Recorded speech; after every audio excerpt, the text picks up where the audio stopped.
All right, I think I am now live. So please type in something if you can hear me. Those of you who are online right now, please use the chat and say we can hear you. If I get a message from one of you, then I know that we are on and I can start. There's a bit of latency here, so I think we're. So I'm going to start now. Let me see if, my tablet. Okay, let's have a look here. So here's the spreadsheet, the various problems me to discuss. My plan is to go through them one at a time, and you can put it on YouTube. They'll come to me a little behind the time that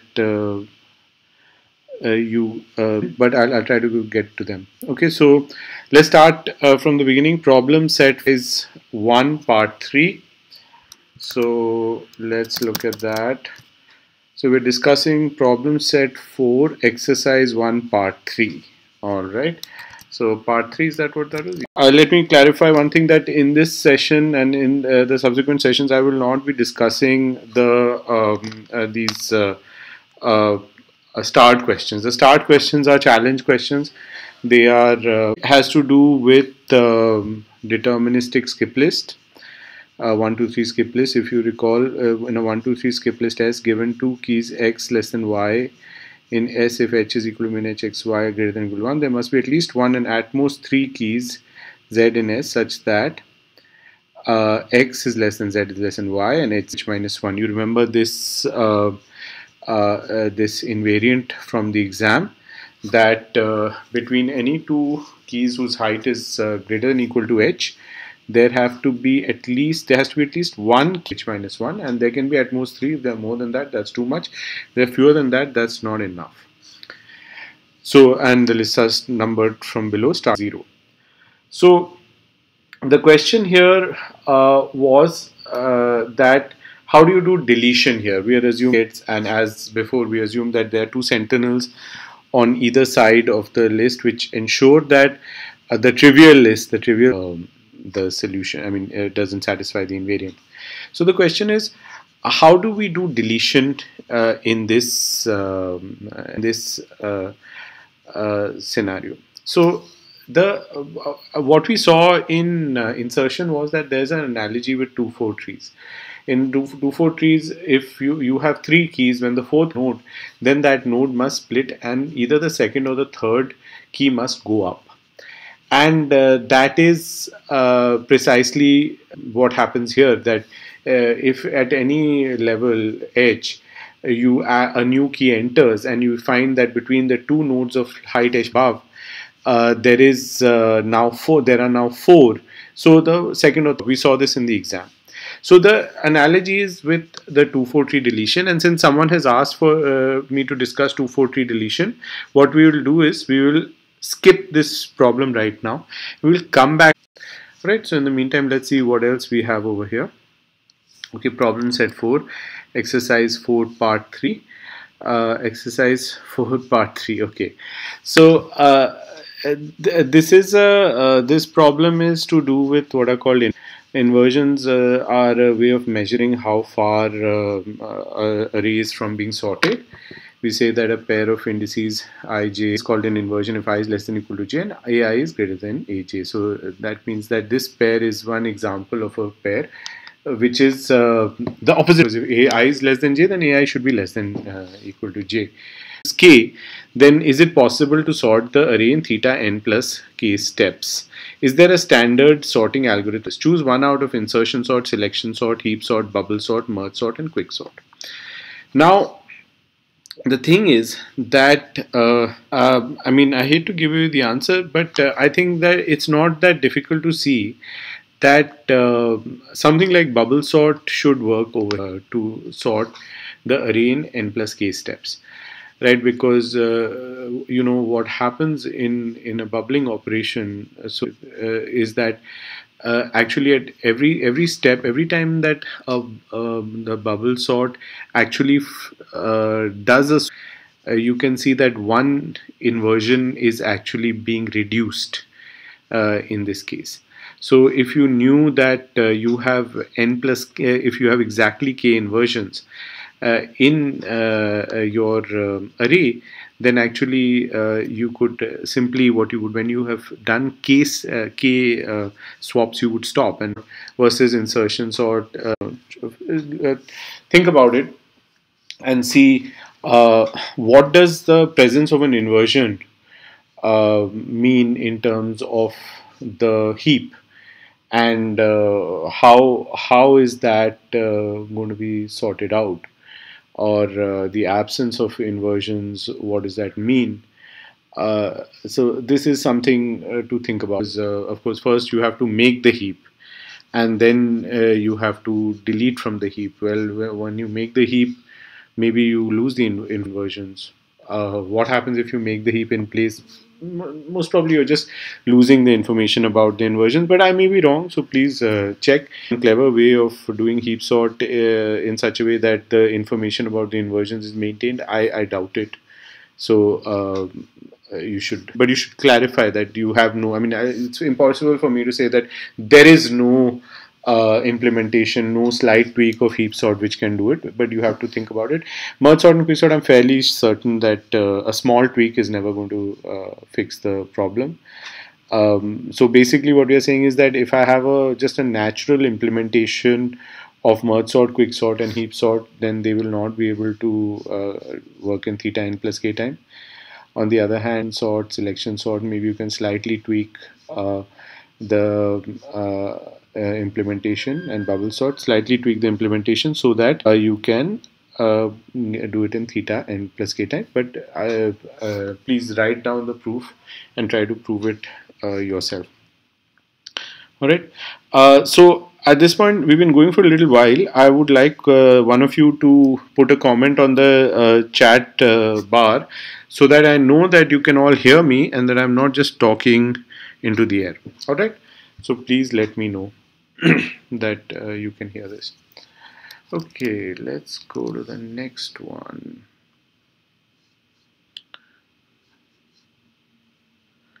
Right. So problem set 4, exercise 6, part 2. The 6 part 2 is a start question, so I will not be discussing it. One point I want to make, there's a mistake here. One of you is over here, that somehow for some reason I believe that this matrix multiplication is theta n square time. Of course it is not. Matrix multiplication, I think best known time is at the n to the 2.3. So this second question should be seen as, is it faster than matrix multiplication? So anyway, this is a start question, so this is not important from the exam point of view, so let's leave it for now. All right. How to find the average, number 7, how to find the average running time of sorting algorithms, like how to use the formula Ex equal to summation x px in cases such as quick sort, or more specifically pivoting algorithms such as, what is this? Let me try to see how do I look at this properly. Specifically pivoting algorithms such as used in median finding, etc. How to use the formula Ex equal to summation x px in cases such as quick sort. Okay, so firstly there are two things, right? One part is question is how to find the average running time of algorithms, and in bracket sorting. That is like a massive question, and certainly not one I'm going to answer right now. I mean, finding of algorithms, well, depends on what the algorithm is. Like how to use the formula Ex equal to summation x px in cases such as quick sort, pivoting algorithms such as used in median finding, etc. Okay, this is like a vague question. I said that don't ask me vague questions because it's very hard to answer them. I will get to, some more people have asked about quick sort. I'll get to quick sort again. Oh, here's another nice one. Unambiguous means without drifting off to sub concepts. Expected running time analysis of randomized quick sort. And if I didn't drift off to some concepts, you would say, "Oh, this guy's just teaching from the book." If I drift off to some concepts, you complain. All right, that's part of the game, I guess. So I have a slight problem here. My just managed to stop working just at the time when I needed it to work. So I I I can't I don't know how it is. So okay, let's do it like this. Okay, let's do it textile, right? Gosh, that's a lot. Okay, so I'm going to try to explain the expected running time of a quicksort. So suppose we have okay. So let's see. First, note every run of quicksort creates a tree, right? Root is the entire array A, right?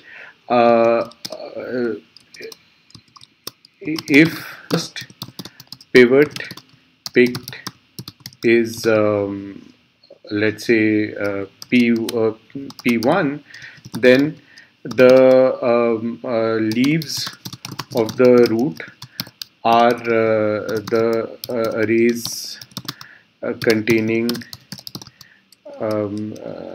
keys less than equal to P1, and arrays 1 containing keys less than equal to P1 and 2 greater than P1, right? And so it goes recursively.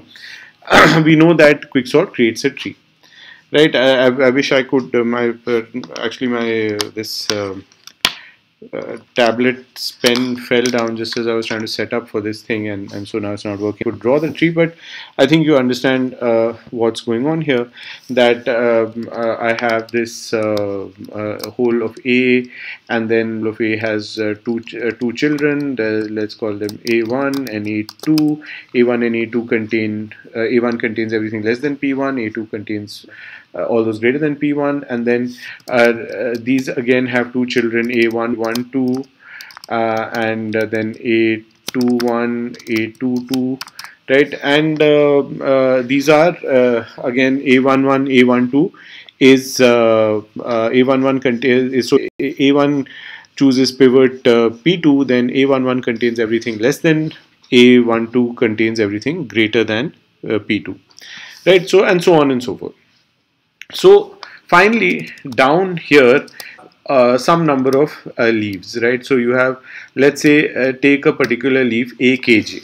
Okay, so how many levels are there? We don't know. There are K levels, and there are, up to maximum of 2 to the power K or whatever number of levels, right? And actually, let me number this like this. This is A1. Let me this is 1 and this is 1 2, and then this becomes level 2 1, level 2 2, let's call this level 2, and level 2 4, right? So 2 1 and 2 2 are the kids of 1 1, 2 3 and 2 4 are the kids of 1 2. So down here you have some A K J level J numbered nodes. Now this AKJ, let's trace the path from the root. So from the root is of course A. Then you have one whatever I, or let's call it I1, right? And from here it goes to A2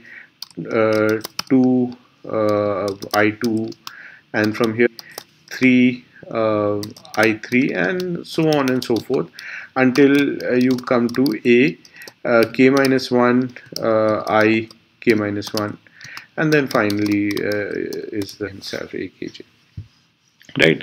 So this is the path from the root down to AKJ.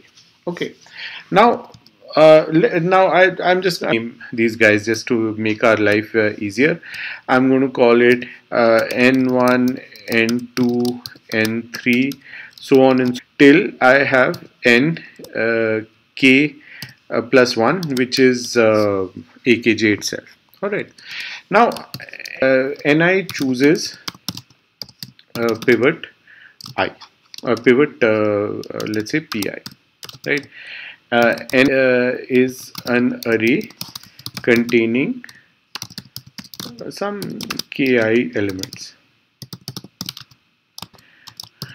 Ni is good if Pi has rank between 1/3 and 2/3 of Ki elements, right?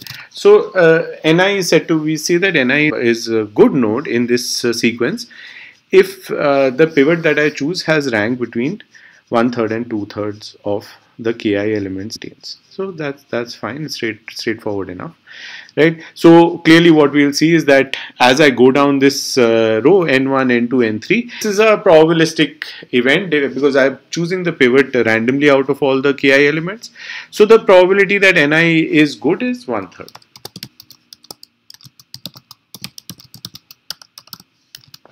Right now, what I do is I take the this sequence n1 to nk plus 1, and I'll write another sequence depending on whether n1 is good or bad or whatever, right? So it could be that n1 is bad, but then n2 is good, is bad, n4 is bad, n5 is bad, n6 is bad, then n7 is good, and then bad, and so on and so forth, right? And I'll define x I is equal to 1 plus number of bad nodes before the first before the ith good node is seen, right? So in this case you can see that my x1 is 2 because you see here I have one good node, one bad node before the first good node is seen. And how many, what is x1 is equal to 2 and what is x2? X2 is equal to, let's see, 1, 2, 3, 4 bad nodes plus 1, so 5. X2 is equal to 5. Right. So the if there are k good nodes, then length, sorry, let me use some other thing. If there are m good nodes, then the depth kj is equal to basically sum of I is equal to 1 up to m xi plus that means that if I have let's say m good nodes, then the number of keys in if I have m good nodes and the position of the mth good node is let's say, I don't know, what should I call it, let's say a or h, right? Then n of h plus 1 is guaranteed to be less than equal to 2 by 3 to the into n, right? Because n is the number right at the top. K1 is equal to n, K0 is equal to n, whatever you want to call it, right? Now the thing is that if there is a h plus 1th node, it must have at least one node, right? So if m is greater than log to the base 3 by 2 of n, this implies that n of h plus 1 is less than 1 cannot be true, because every node, if the node exists, then it must have some some number of nodes. So some number of keys, right? So either you say that the very last node is this. So I mean, either you say that okay, the very last node was good, so then this argument doesn't hold, but actually it does, because you can do this argument for the previous second last node, right? So if m is greater than log to the base 3 by 2 n, then you have a contradiction. So this implies that this implies that m is less than equal to log n to the base n to the base 3 by 2 m x I, right, expectation of this, plus some few nodes. We'll just come to the some few nodes a little later, right? Now, in the question, the questioner mentioned that how to use the formula expectation is equal to sum xpx. But before that, we have to remember the formula called linearity of expectation, right? If I have two random variables x plus y, then expectation of x plus y is equal to expectation of x plus expectation of y. What this means is that expectation of height is equal to I is equal to 1 to m expectation of xi, right? Now, what is expectation of xi, right? Expectation of xi is actually equal to 3, right? Why? Because xi is a geometric random variable with mean 3, right? So at every point, you can say if xi is 1 plus the geometric random variable, right? So how many bad nodes are you going to see before you see a good node? What you can do is you can try this out, right? So you can, here's where xpx comes in. So let me write it, right? Some sum from I is equal to 1 to infinity, I is equal to 1 to infinity I into probability x, sorry, I got this, j is equal to 1 to infinity probability j into probability xi is equal to j, right? Xi equal to j, so this is equal to, let me copy this part,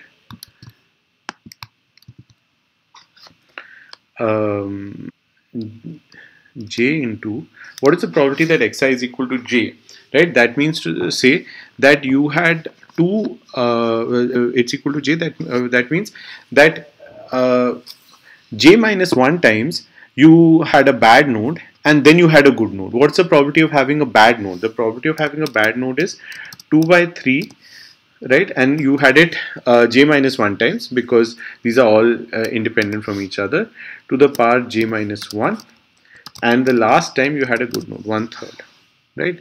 Sum this one up, right? Sum this one up, and what you will get, you'll get either 3 or 4. I don't remember exactly. Whatever is one of them. All right. I think you should get 4. Maybe it's 3. Whatever it is, doesn't matter. It's because it's 3 or 4. That means the expected height. I forgot the plus some few nodes. Right. And so that means expectation of xi is less than equal to into m, where m was what? The number of good nodes, right? Plus some few nodes, right? Now, at this point, now we have to figure out what the some few nodes are, all right? Because without that, we are not going to get anywhere. So, what are these some few nodes, right? So this is a set of nodes which does not have any bad node in it, right? And does not have any good node in it, right? So basically what has happened is that you have hit size 1 before you hit another good node, right? So these number of nodes basically is, you could say that couple of ways in which you could do that. One is that you had a very large array, but you managed to go down the narrow side of it. But in the worst case, right, to get some few nodes, How on expectation, how many nodes can you get without getting a good node? That is basically equal to 3, right? So some few nodes, and this some few nodes is basically less than equal to 3, right? Because that's the expected number of nodes you can get without actually getting another good node, right? So this part of the argument, okay, you have to be a little careful about it. Maybe if you do it another way, it becomes even easier to. But essentially, these some few nodes at the bottom are not the important part, because there can't be too many of them, right? The expected number of these, because these are few nodes without a bad node, without a good node, these can be at most 3. So as a result, the entire height has become 4m plus 3, right? So that expected height is less than equal to 4 into log to the base 3 by 2 n plus 3. And so that is the argument for that's how the expectation is used over here. And this is the expected length of the height. And as you know that in every level of this tree, the amount of work done is n, because almost every element is going to be pivoted, right? Is just like in merge sort, at every level every element becomes involved. So here every element will become involved. And so you spend n time at every level, and the expected number of levels is n log n, and is log n, theta log n. So that's how the expected running time analysis works.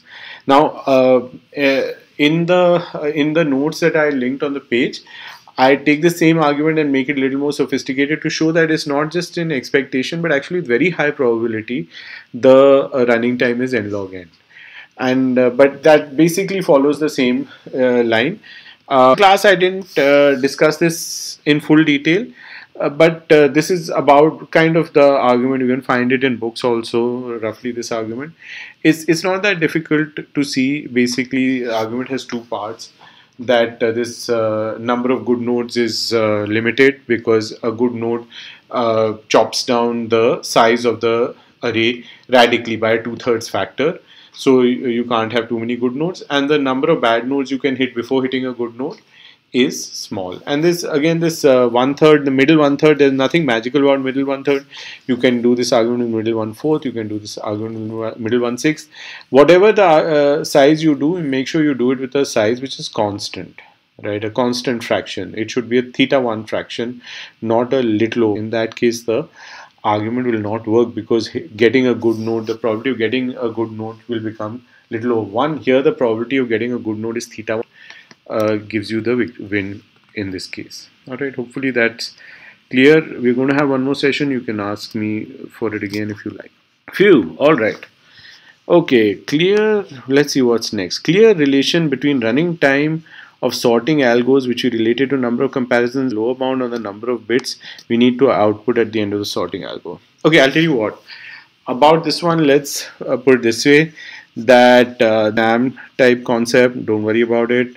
We'll discuss it in detail later. All right. It's something you don't really find in the books. So let's leave it for now. We can discuss it another time. Come meet me after the semester, and we in detail. Brief do-over of 2-4-tree deletion with handling of cases like duplicates, childing when we perform the loop, when we're performing the loop instructions at an internal node, etc. All right, example is nice. It covers all cases. So let's just go over this example. Let's look at figure A. Now here code was down there. It has to be deleted, so it's deleted, and this leads to an underflow problem, because every node needs a key. Now the underflow problem, essentially what needs to be done is that a key needs to be populated in here. The way 2-4-tree deletion happens, there's for this, since this is a left child, there's only one key that can actually be put in here, and that is 5. So 5 is bringing 5 down here leads to a gap here, because there are 2 children around the location of 5, and now there's nothing in that location to go up, right? So this is a basic kind of, you can call it a rotation. I think this is basically a kind of rotation. The key in 5 rotates down, the key in 6 rotates up, 4 is gone. All right. Now, so this brings us to the situation, this figure C after doing the rotation, right? 5 has come down, everything is fine. There are 3 children of the node with 10, and it had 3 children earlier, right? There were basically enough keys down here to make sure that 3 children could be supported. But you can see here now that this 610 is being supported at its minimum possible support. There are only 3 keys down there. This is the minimum number of keys that you need for 3 children, right? Anything goes from here, you're in trouble. So now they want to delete. So the way we delete a key in an upper node is we bring up its in order predecessor or in order successor. In this case, the in order predecessor 11 has been put up here, and now this here a hole is formed. So since a hole is formed, this is a rightmost child, it has to ask for 10 to come down. 10 comes down, right? But now the problem is that this 8, this any key to donate up here. It doesn't have any key to donate up here. That means that it has only one key. And so, and one key is coming down here. There's only one key here. So if I were to merge these two nodes, there would be no overflow problem, right? If there were 3 keys here and I tried to merge these nodes, there would be an overflow problem. But the thing is that if there were 3 keys here, it would have just given one of those keys here, and I would have 10 here, and everything would be fine. So the fact no key to donate upwards means that it is running at minimum, that is, it has only one key. Merge, so these 2 nodes can be merged, and this is the new situation, right? So now proceed, delete 13 out of here, right? And 13 can easily be deleted because doesn't lead to underflow problem, right? And finally, the last thing to be done here, where did I go, is that 14 is deleted, right? So if 14 is deleted, 15 is pulled down. 15 being pulled down, that means that the key from 17 has to come up to take its place. But there's no extra key here. There's only one key. That means a fusion has to take place at this level. So this 15 has to come down, and 15 and 17 have to merge. But now there's a gap here. There's a hole here. So the hole has moved up. And to fill this hole, we have to ask hole's parent, which is the node containing 11, for a key. So that node gives one key, and then a key to fill the gap, but it has only one key, so it can't give any key, and so as a result another fusion takes place and the hole moves further up. This hole at the top level is the root, and so it gets deleted, right? So this is a 2-4 tree deletion, right? That essentially what happens is that whenever an underflow problem happens, you go to a node above you for a key. It is bound to have a key, so it will give you that key. But to fulfill the gap that is created, it will ask one of your for a key. If the sibling has a key to spare, then it will take that key and things will move on. Otherwise, it will ask you to merge with that sibling. And either the algorithm will stop if there's no underflow at this parent node which has donated a key down, or that aggregate and go up till either somewhere there is no underflow moving up, or you reach the root with underflow, in which case the height of the tree reduces at the top. It reduces at the... So what happened here, right? Let's look at this again and come back to the question 3, skip list deletion. Right, what happened here is so like here, for example, we had this 4, what was, so 6 went up but 5 went down, right? So someone from above went down, right? Why? Because there was underflow to the left of down, right? But when this guy went down, right, there was a gap created here. What does that mean? A gap was created here. That means there was a key A's position and 10, which was at a lower level. So someone had to go to an upper level to ensure that this gap was maintained. Now think about this. I'm not going to explain 1, 2, 3 deletion today or even in the next session. Okay, because there are some things that you really must think for yourself. All right. I want you to look at this very carefully. I want to study this deletion. I want you to study it very carefully, 243 deletion. I want you to try and come up with 123 deletion yourself. All right? It's very important. I think so. All right. Probabilistic analysis of skip list. Okay, I think that's going to take time. I'm going to put this off for today. Maybe take it in the next session. We're already past 9. Question 4 part. What's question 4 part 2? Question 4 part 2. I think I'm assuming this is question 4 of the of the problem sheet. We already discussed question 4 part 2. In question 5, it is easy to prove not stable, but if we need to prove stability of an algorithm, then what will be a formal proof of the same?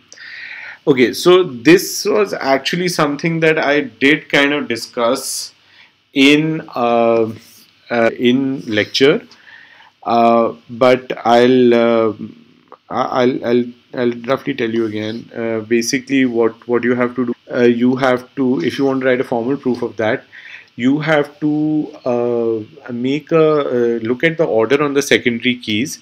You have to guarantee that your sorting algorithm is not going to take a step which flips that order amongst duplicates. If the natural implementation the sorts table, would it?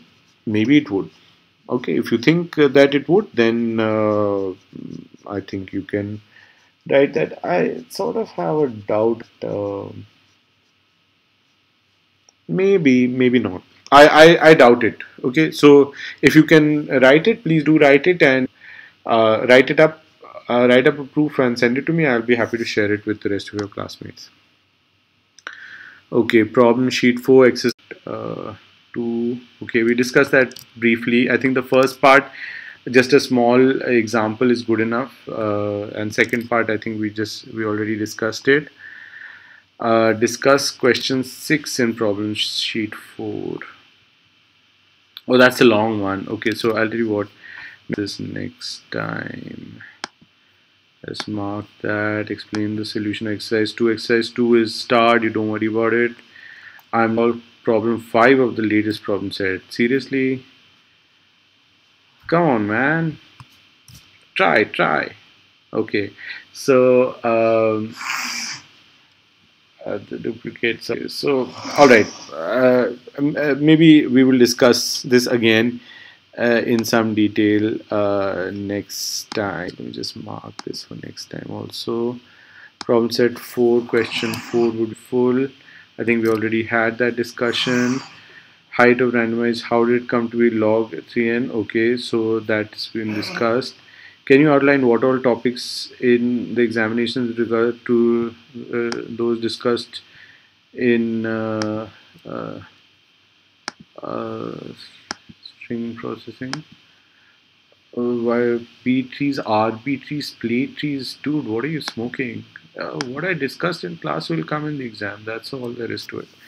How do you approach exercise 2 of problem set 3? How do I exercise 2 of problem set 3? Sorry, 3.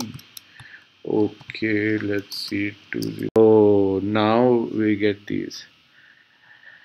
All right. So, okay. So I'm gonna. I'll tell you what. Now I'm getting these messages saying that there's something wrong with the streaming. There's way too much. You only see the top left part of the screen. Sir, please correct the screen. Okay, problem sheet. Okay. So I'll tell you what. Let's call over at this point. I'll go and look back over the video, see how much of it actually got through. You can tell me tomorrow, and then we'll do another session on Wednesday and try to fix these problems. All right. Thank you.